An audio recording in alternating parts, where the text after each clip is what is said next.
Sick, yeah. Go ahead and let them in, Cody. Just give it a pitch. Come on, girls. Sick, yeah. Woo! Woo! Woo! Suck, suck. Suck, suck. Come on, girls. This strip is just a narrow strip. Goes right down here, but it's very mature, growed up grass. But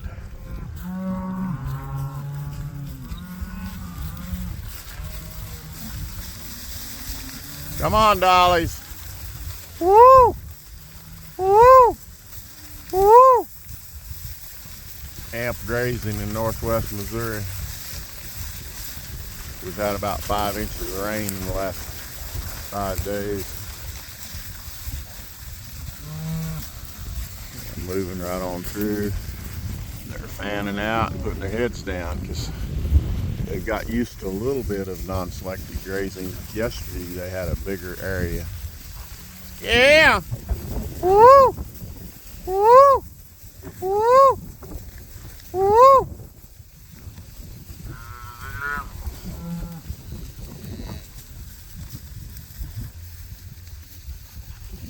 Yeah! Woo! Woo! Suck, yeah! Calves and all, there's over 200 head counting the babies.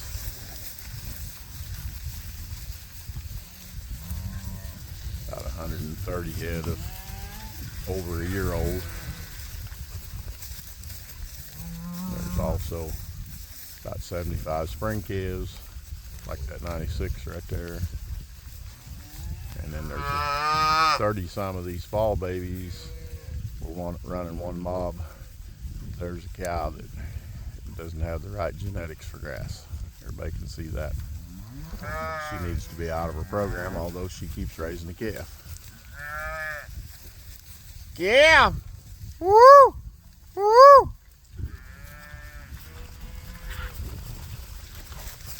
Rugby is a grass finished steer, that black and white one that just went in. Got just a few more. We got some that seem to be inside the pond up there. But there is amp grazing. This will run them till about 4 o'clock this afternoon. And then he's got another line set going up that hill there behind him. And they'll get that strip about 4 o'clock today. Now they're gonna graze down to the other end of that strip. They're gonna do a pass of mildly selective. And we'd really like to be back to like 4 times a day moves, and we'd give them half this much, and they probably would not have selective grazed at all. They would have been total non-selective, and you get a lot more even shear when you do that.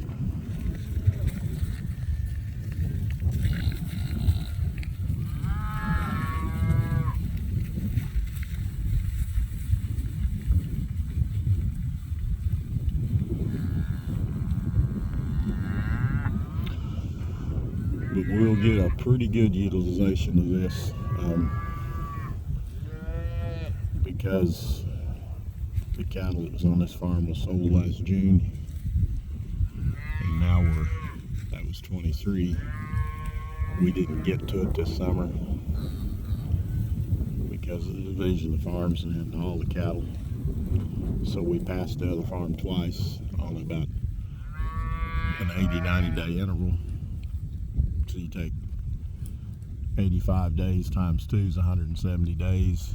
That's real 5.5 months that we was on the other farm before we come to this one. We're about I think we're close to being 3/4 of the way over this farm now, and we're in the 1st of November. So adaptive multi-paddock grazing.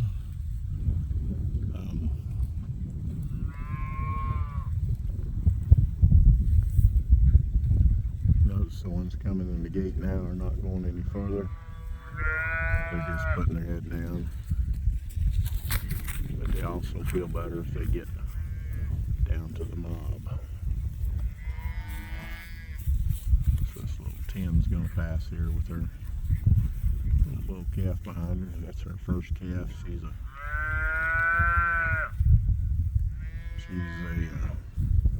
own daughter of Triton.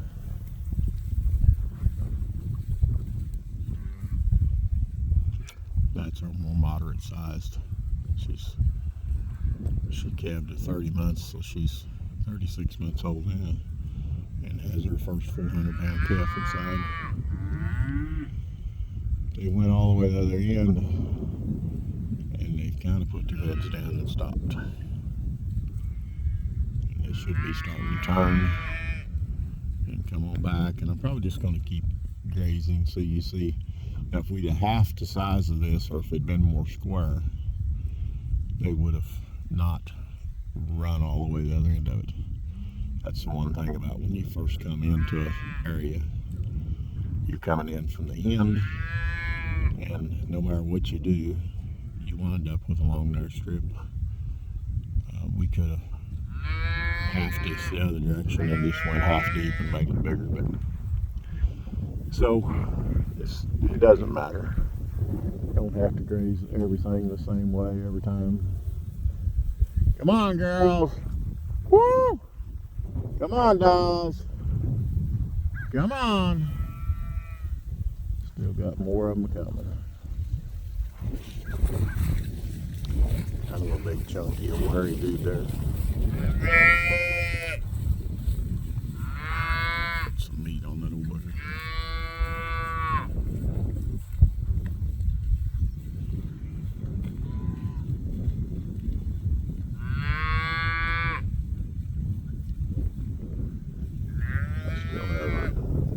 Some that evidently had slipped through a gate and got in the pond. Well, on a rainy day, it's really not hurting for them to be inside the pond. But now they can't figure out how to get back out of the gate and get back over here. So if we'd have went out there and called them the other direction first, would have probably been good.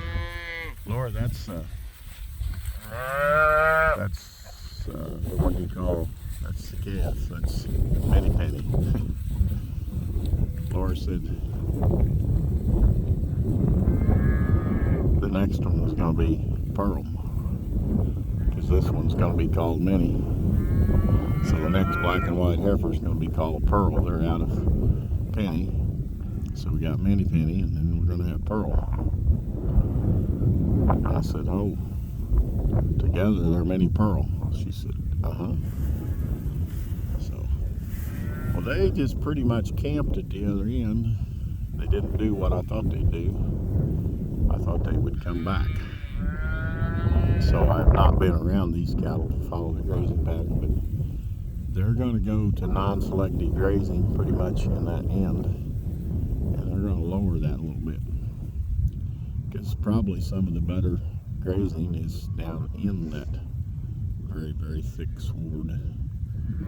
That grass is just very mature with a lot of green growth, of a lot of fescue, but quite a bit of just mixed grasses. But I think they are starting to turn a little bit. Well, I guess I'm just going to keep videoing. If you watched this far, you probably want to see what they do, so, because they are starting to turn. It never looks like a 200 head mob. It shows. I guess we're not there because we still got 20 or 30 more coming.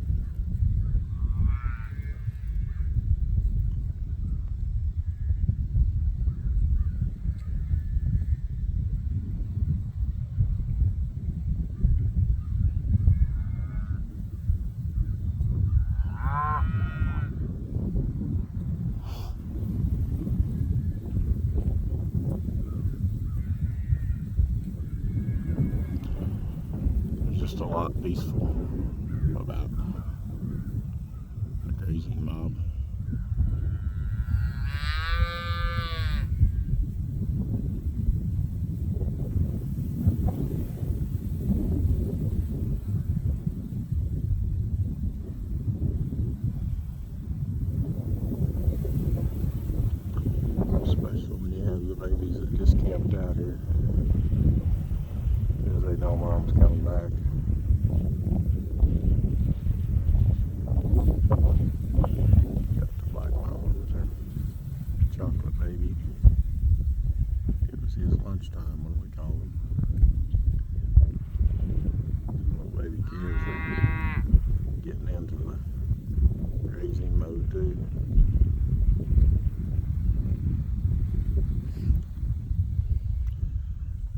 about 75 feet wide, probably 660 feet long. So some of you mathematicians can tell me if that's an acre and a half. I'm guessing that's about what it is.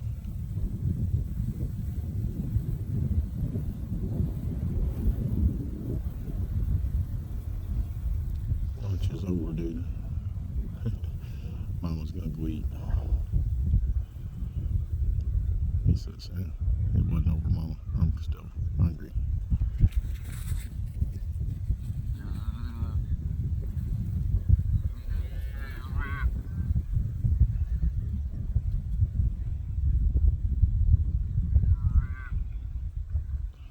It's pretty interesting that they didn't graze immediately back to the southern end. And that's just because he's been doing the 2 and 3 times a day moves. They've got conditioned to going in the cell and putting their heads back down. But you see the ones on this end are headed back this way. So that entire mob is starting to migrate back this way, eating as they go. But they have learned through the restriction of having so much space, they have learned to do a bit of non-selective grazing, even though we're not doing the 4, 5, and 6 times a day moves, even with the 2 and 3. We have changed their pattern of grazing.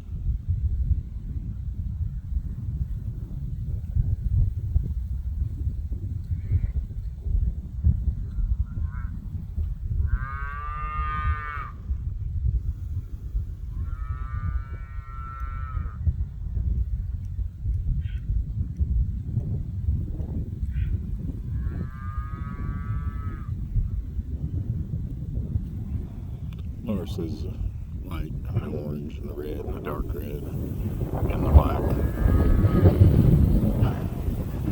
And of course, don't forget the Bensgar black and white. She says that's kind of an artist's dream. I think that dead tree in the background just has a kind of speaks something there too.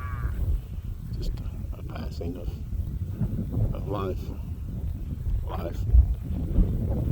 The tree represents death. It's inevitable.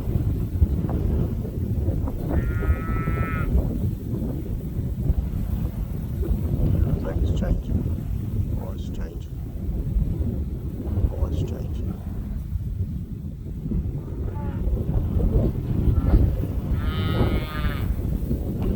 Oh, how bad the wind's getting on this.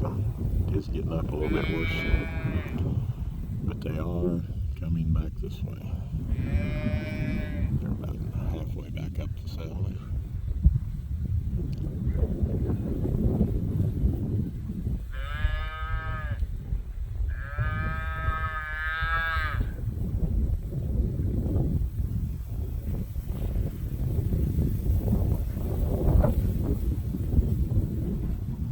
Grazing, grazing, grazing.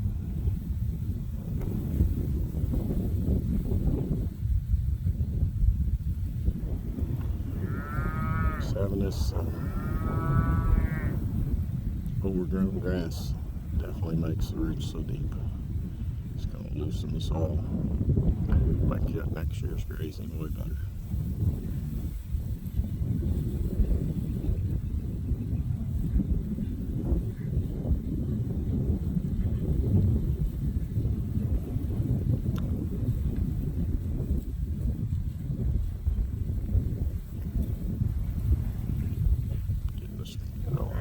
More of a full screen of cattle now.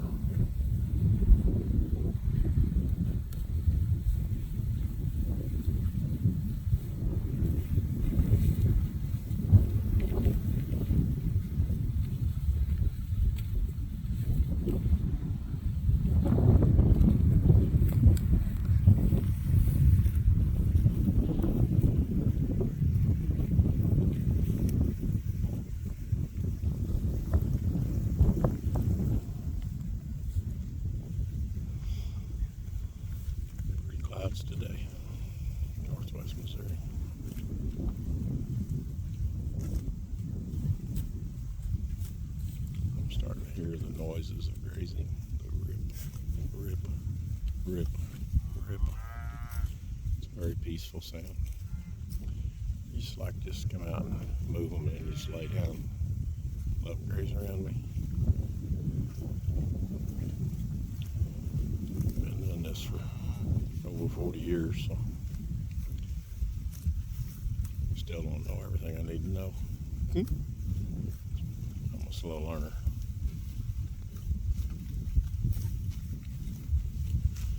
At Natural Grandma, we do have some tremendous nutrients in our grass. These pastures here have been rotationally grazed for 45 years. So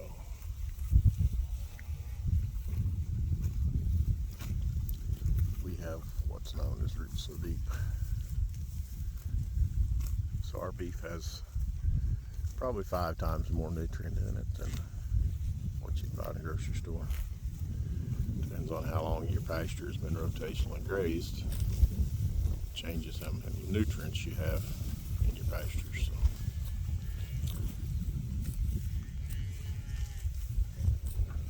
So you got you a very nice video today of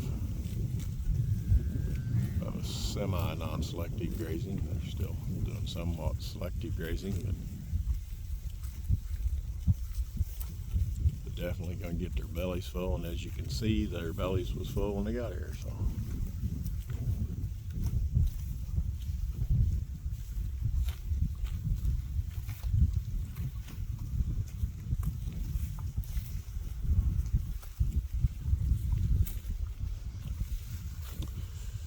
Natural Grandma, we really wish you were having this good a day.